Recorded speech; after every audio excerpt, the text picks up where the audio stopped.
Es importantísimo que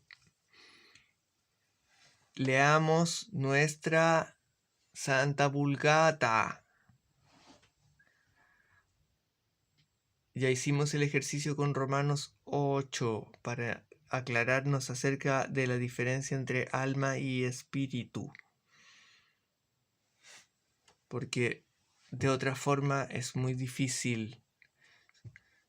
Los libros de hoy en día no son para nada recomendables.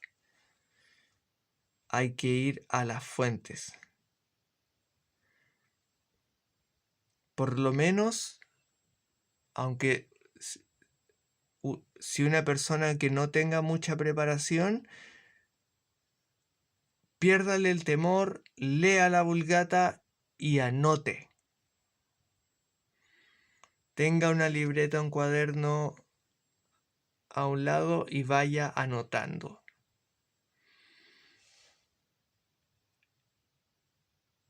Y luego haga preguntas a quien considere que le puede hacer ese tipo de preguntas. Pero lea la Vulgata. La Vulgata en nuestro libro es la Biblia católica. Y aprovecho de mencionar, para los que se creen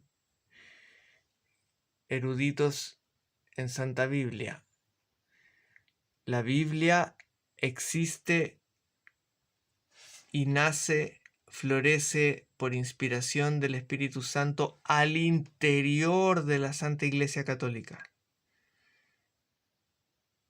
Porque hoy en día hay teólogos especialistas en Biblia que andan diciendo que la Biblia, dicen, ¿cuáles son los tres o cuáles son los idiomas de la Biblia? Y empiezan que el hebreo, el arameo, el griego, y, y empiezan a armar como toda una revuelta, toda una confusión de idiomas. Hermanos, la Biblia es el latín. Las cartas apostólicas y epístolas son en griego. Los libros judíos de la ley mosaica, que nosotros llamamos Antiguo Testamento, pero que en realidad es un libro de por sí, el de ellos, donde está el Pentateuco, la Tanaj, el Bereshit, que es lo que estamos equivalentemente revisando ahora. Ese es el libro de ellos, no se llama Biblia.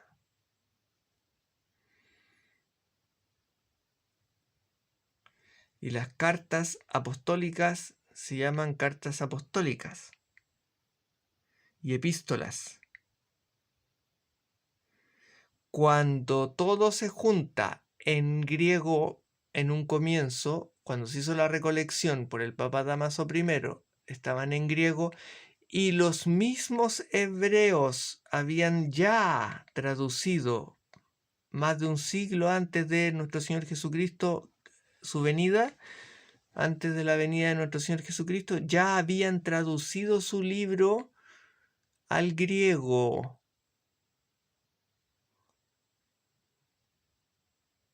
Por lo tanto, las primeras comunidades católicas ya trabajaban y aprendían con el libro en griego. Lo que nosotros llamamos Antiguo Testamento ya lo tenían en griego. Y las cartas estaban en griego, las cartas apostólicas.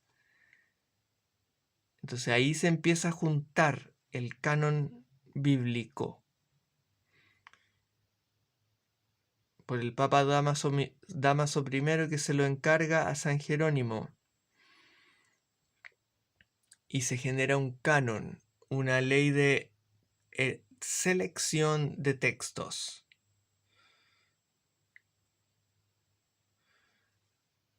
Y ahí, gracias al Espíritu Santo, dentro de la Santa Iglesia nace algo así que se llama la Santa Biblia,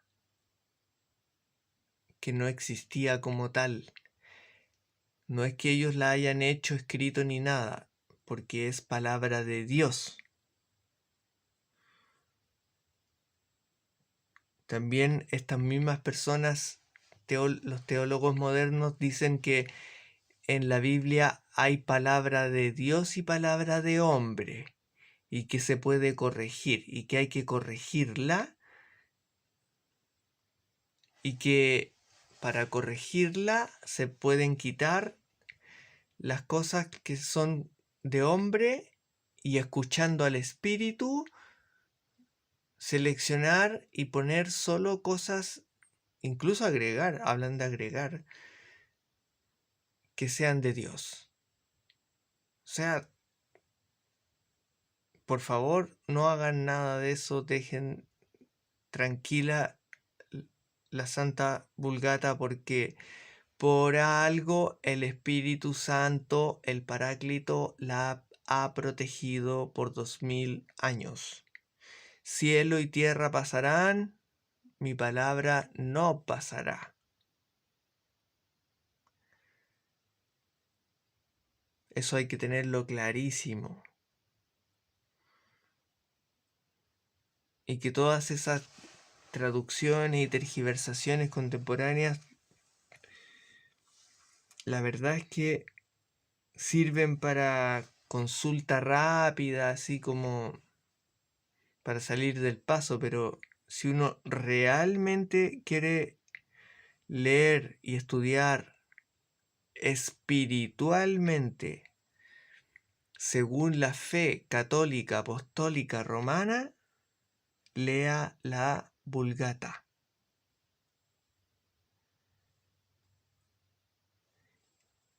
Y si el lenguaje en el que está le parece muy duro, muy arcaico, lea la Sagrada Biblia Ströbinger, que también está formada a partir de el original de los textos primitivos, Textus Receptus, pero escrita en un lenguaje más espiritual. Dice lo mismo, pero en un lenguaje más espiritual. Porque de lo que pecan las Biblias contemporáneas es que parece estar o hablando con el vecino o leyendo un libro de historia. Pero de espiritual, de libro sagrado, no se le encuentra nada. Uno le busca por todas partes y no lo encuentra. Le mencionaba a un hermano lo que dice Monseñor Puente. Vayan a Isaías 7:14 y vean si dice virgen. Debe decir virgen. Una Biblia que mínimamente quiere llamarse Biblia católica, en Isaías 7:14 debe decir virgen. Y si es un poco más piadosa, un poco más católica, más respetuosa, es con mayúscula. Virgen se escribe con mayúscula.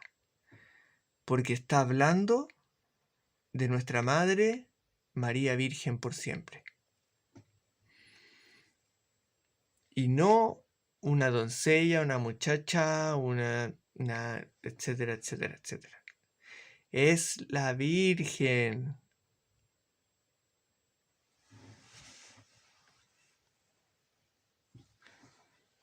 Así hay muchos puntos de tergiversación, como en San Juan 1:18, que le ponen Dios unigénito, cuando la frase correcta es el Hijo unigénito que está en el seno del Padre lo ha dado a conocer.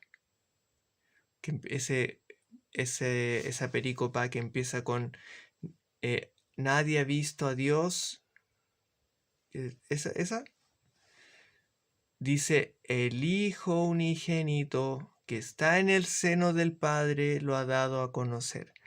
Ahí la frase tiene completamente sentido. Pero decir el Dios unigénito que está en el seno del Padre no tiene ningún sentido.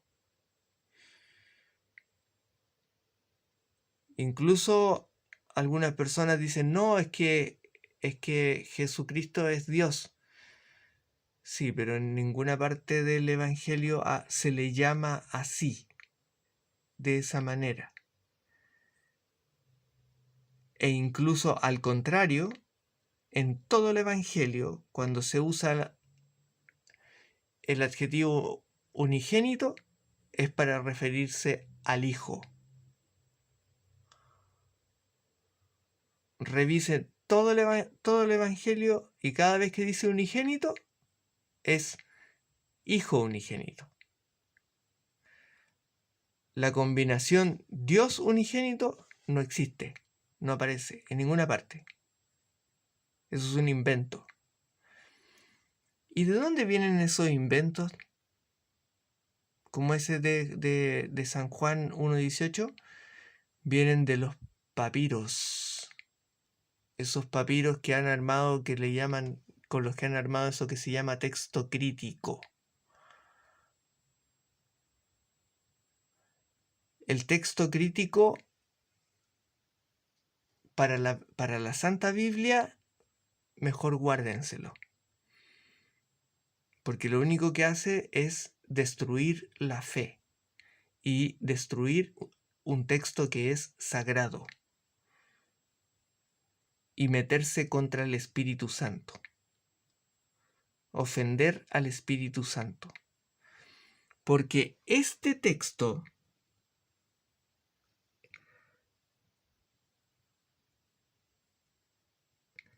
la Vulgata latina es el texto que el Espíritu Santo eligió, al igual que el latín. Dios eligió el latín y el Paráclito de la Santa Iglesia ha defendido la verdad que Cristo es, luchando siglo por siglo por siglo, generación tras generación tras generación, con la Vulgata bajo el brazo. La Vulgata es la que ha levantado a nuestros santos, santas, a nuestros teólogos, la que nos ha permitido construir toda la teología católica, que es la constructora de Occidente, de la civilización, que sacó a Occidente de la barbarie, construyendo universidades, hospitales, escuelas, orfanatos, desarrollando el arte más bello que existe, catedrales, esculturas en mármol, etcétera, etcétera, etcétera.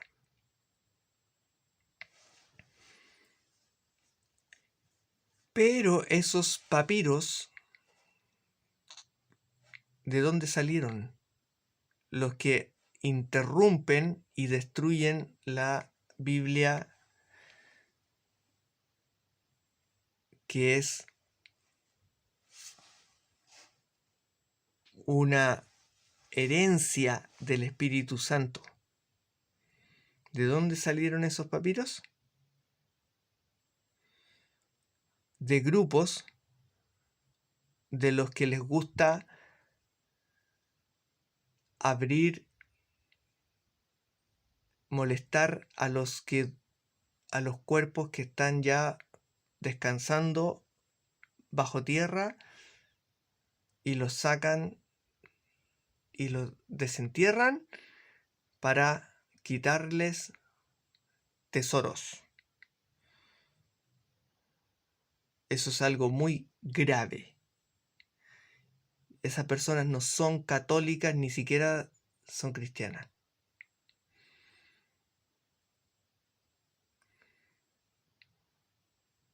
Y andan desde mediados del siglo XIX, aproximadamente, un poco antes,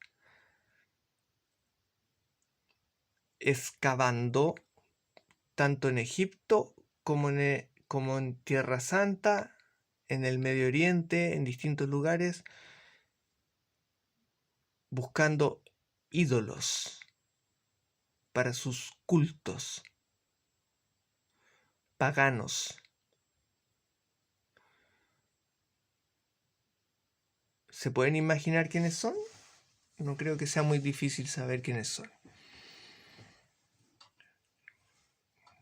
Solo vamos a decir que tienen una sociedad secreta que le dicen la logia y todo eso. Bueno, a esos que les gusta tener esos ídolos de oro y les hacen unas ceremonias y todas esas cosas, ese son el tipo de persona capaz de sacar los cuerpos de seres humanos que están ya descansando para poder robarles. Y esos grupos de personas muy eruditas, con muchos títulos universitarios, con muchos contactos, muy académicas, desde hace ya, digamos desde finales del siglo XIX, han estado bombardeándonos con unos trozos de papel, que según ellos son partes de la Biblia que serían las más antiguas que hay y que ellos las datan al siglo IV. Pero resulta que se les olvida y no cuentan que en el siglo IV estábamos infestados de sectas que falsificaban las cartas y epístolas apostólicas.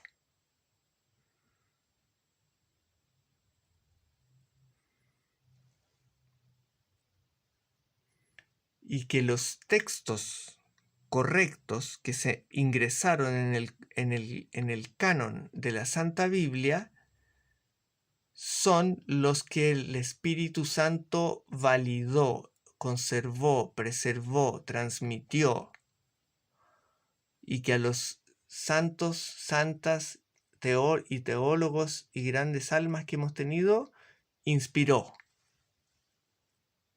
No esos pedazos de papel que dicen las cosas tergiversadas, como decir Dios unigénito, porque también tienen muchos otros cambios.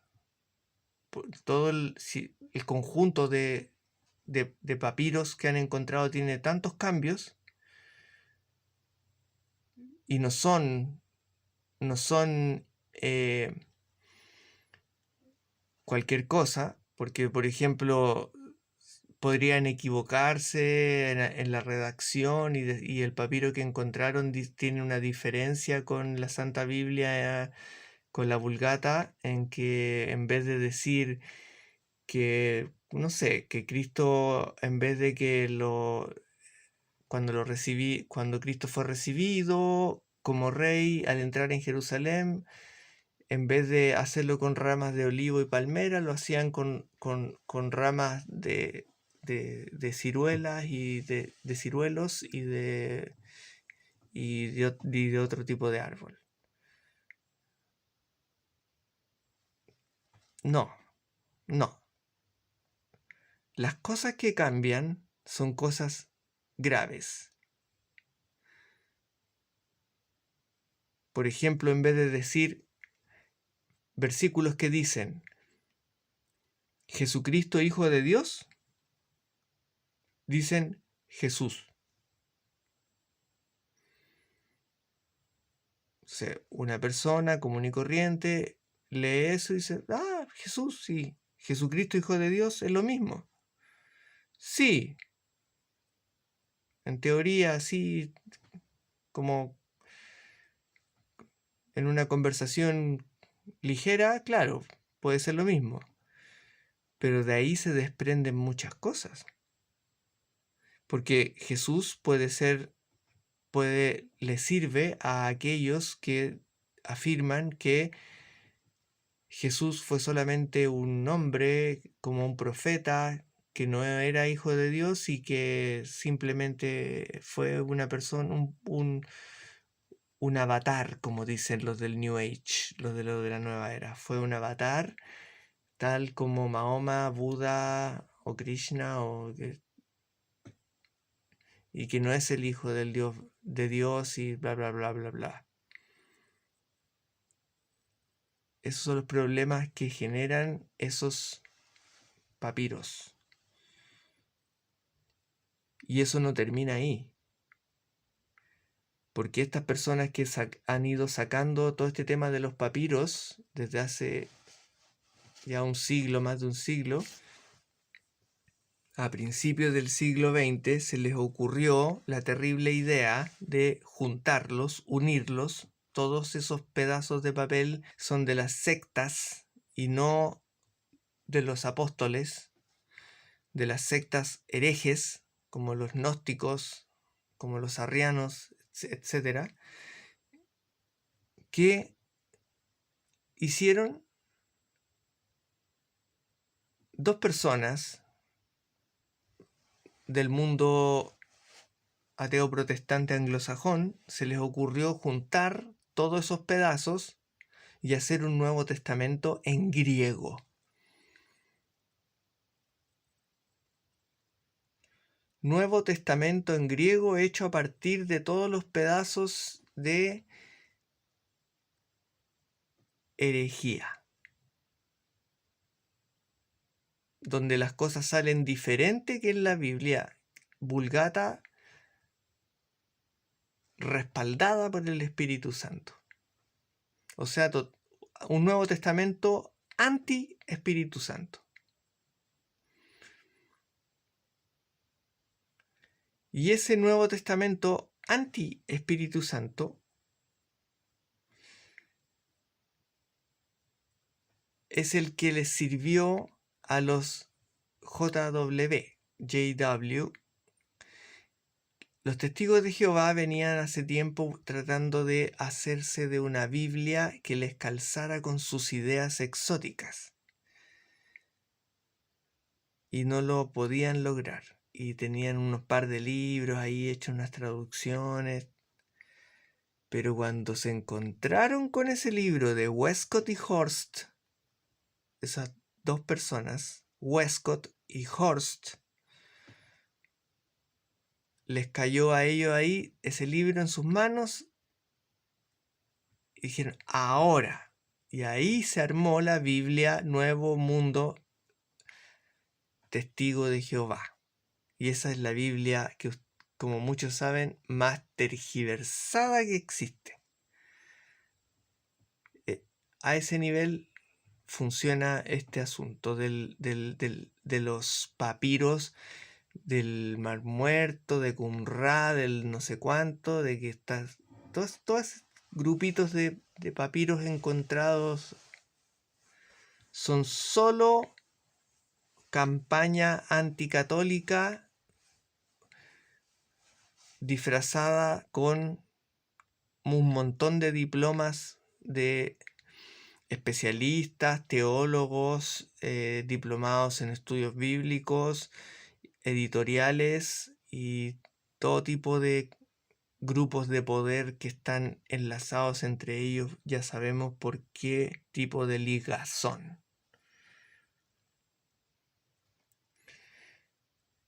Eso es lo que pasa con esos papiros.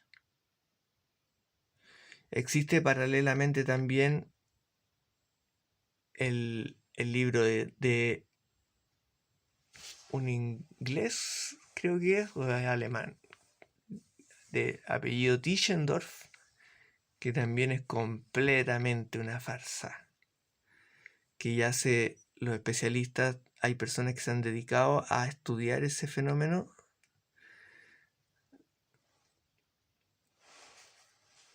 y que se descubrió ya que lo mandó a escribir un monje ortodoxo oriental, se lo mandó a escribir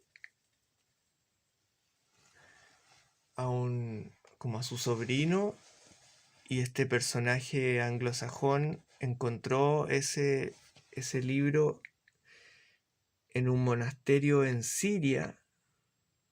Primero le arrancó unas páginas y llegó a Europa y empezó a mostrarlas como que había encontrado la Biblia más antigua del mundo y que habían cosas que salían que eran diferentes. Después volvió como al año después o algo así, un tiempo después, y dijo, mejor me robo el libro completo, pescó el libro completo y se lo llevó. Pero resulta que ese libro había sido hecho solo un par de años atrás. Y el tipo lo que hizo fue meterlo en líquidos preparados con un poco de, no sé, como que la preparación común de óxido con orina, con no sé qué, con tierra, para que se viera más antiguo. Y es completamente una farsa. Y todo ese tipo de cosas están metiéndolas en la Santa Biblia hoy en día, y la Santa Biblia está demasiado distorsionada, demasiado distorsionada. Así es que, hermanos, atención con eso que se llama aparato crítico, o cuando les ponen versículos entre corchetes, como entre paréntesis, de esos paréntesis rectos, y les ponen una nota como diciendo, no se sabe si originalmente esto iba aquí o no, o es un agregado posterior, porque bla, bla, bla, bla, bla, bla, bla. ¿Qué es lo que hace eso? Siembra relativismo, hace que la fe va minando, lo repito, va minando de a poco la fe. Porque si la fe católica tiene pilares fundamentales, como son la Santa Biblia, la Santa Tradición, el Magisterio, y estos empiezan a relativizarse, eso hace que la Santa Iglesia y la fe empiecen a demolerse. Y estas bombas de demolición que meten lo hacen, dicen que por estudiar, porque todo lo miran de una forma materialista, histórica, y no entienden que se trata de el Espíritu Santo, y que la sabiduría que hay en nuestro libro sagrado llamado Santa Biblia es sabiduría espiritual. Los datos históricos son muy útiles, los datos arqueológicos también muchas veces son bastante útiles, pero no mandan. No tienen permiso para cambiar la Santa Biblia. Porque, por ejemplo, estos personajes que hicieron ese Nuevo Testamento, hecho de puros trozos de papiros encontrados, Westcott y Horst, con lo que se hicieron la Biblia de los Testigos de Jehová, ¿por qué no hacen lo mismo con la Torá o con el Pentateuco judío?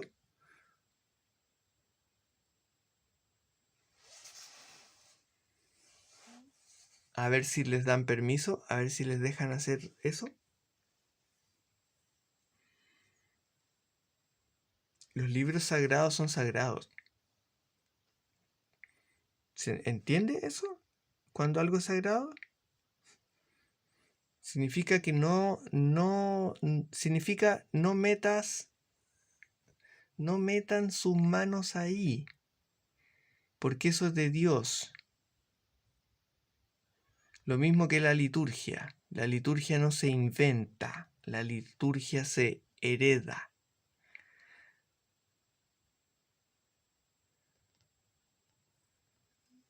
Si gracias a Dios en algunos momentos de la historia la liturgia se ha encontrado con personas humildes y valientes que trabajan con el Espíritu Santo y han podido pulir ciertas cosas de la liturgia, eso tarda años, muchos años. Y es algo hermosísimo. Pero no se puede transformar una liturgia e inventar una artificialmente. Eso no se hace. La liturgia no se inventa. Asimismo, tampoco la Biblia no se inventa. No pueden inventar una Biblia. No pueden meterse sus manos ahí, como tampoco pueden meter las manos en el cuerpo de Cristo. Así es que, hermanos, en síntesis, leamos lo que es nuestro.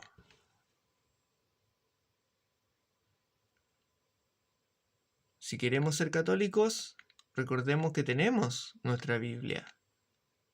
Y se llama Biblia Vulgata. Esa es la Biblia católica. Y si usted la encuentra un poco extraña por la forma como está escrita, porque tiene unas letras cambiadas, porque como es un castellano antiguo, entre paréntesis, no le recomiendo las traducciones modernas de la Vulgata porque también existe la Vulgata en versión moderna. No. Si vamos a leer la Vulgata, leamos la Vulgata lo más original posible. Por ejemplo, esta es como de 1820, es la de del padre Miguel Chío. Excelente, los comentarios son excelentes. Buena traducción, buenos comentarios, todo como tiene que ser, católicamente. Y si quiere leer una que sea no en un lenguaje tan duro como así traducido como está aquí en el castellano antiguo, lea la Sagrada Biblia Ströbinger, que es muy linda, es hermosa, da gusto leerla porque es muy espiritual. Ahora, si combina una con la otra, excelente, excelente. La Biblia Ströbinger es de 1950, es de los años 50. La Vulgata del siglo IV, 1300, finales del 1300. Perdón, del año 300, disculpen. Finales del año 300. Es como paralela a la época de San Agustín.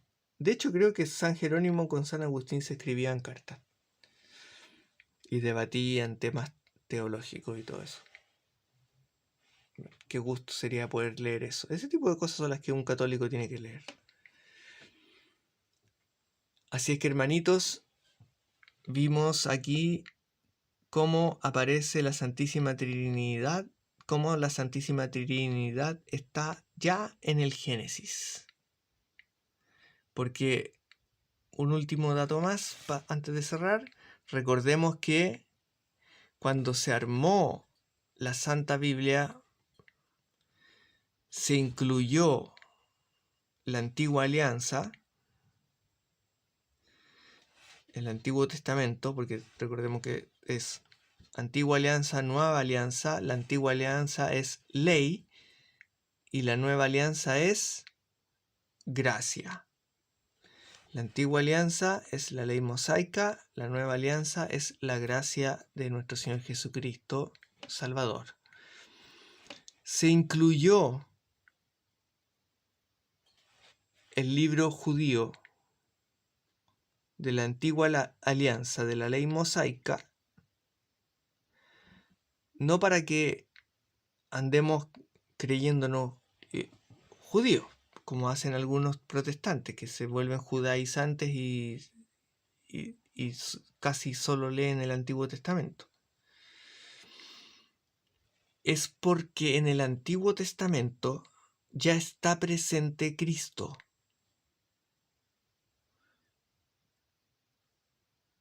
Por eso se incluyó.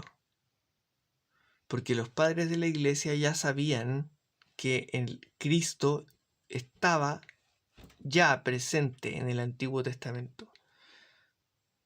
Es solo cosa de buscarlo. Y si quiere buscarlo y encontrarlo rápidamente, vaya a los libros de los profetas. Pero está en todo.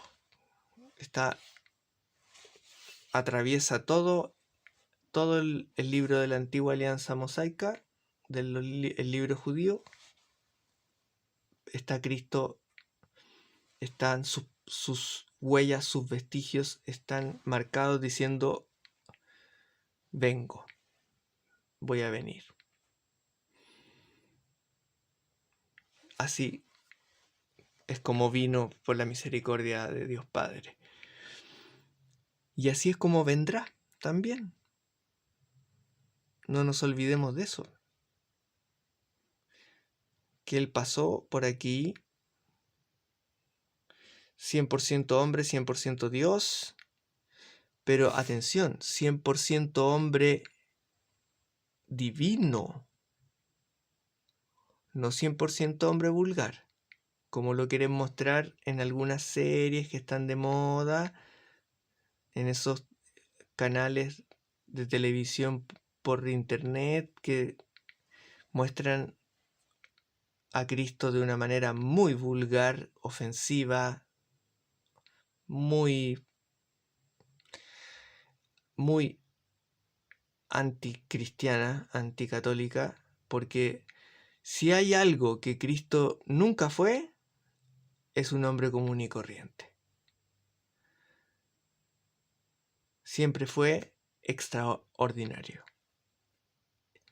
Pues es Dios. ¿Cómo va a ser un hombre común y corriente? Y menos aún vulgar u ordinario. Los mismos registros que hay de la época lo dicen. Era impresionante.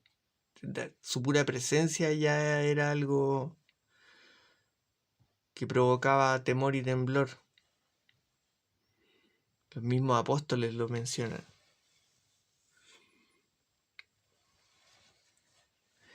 Así es que, hermanitos, un gusto una vez más. Vamos a seguir produciendo este tipo de material, Dios mediante, si Dios quiere. El primero fue el libro 8 de Romanos. Vamos a seguir leyendo nuestra querida Vulgata y procuraremos también de vez en cuando revisar otros textos también. Así es que, hermanitos, Gloria Patri et Filio et Spiritui Sancto, sicut erat in principio et nunc et semper et in saecula saeculorum. Amen. In nomine Patris et Filii et Spiritus Sancti. Amen. Ave Maria Purissima, sin labia originali concepta. Un abrazo en Cristo, con María y nuestro Señor, que Dios les bendiga.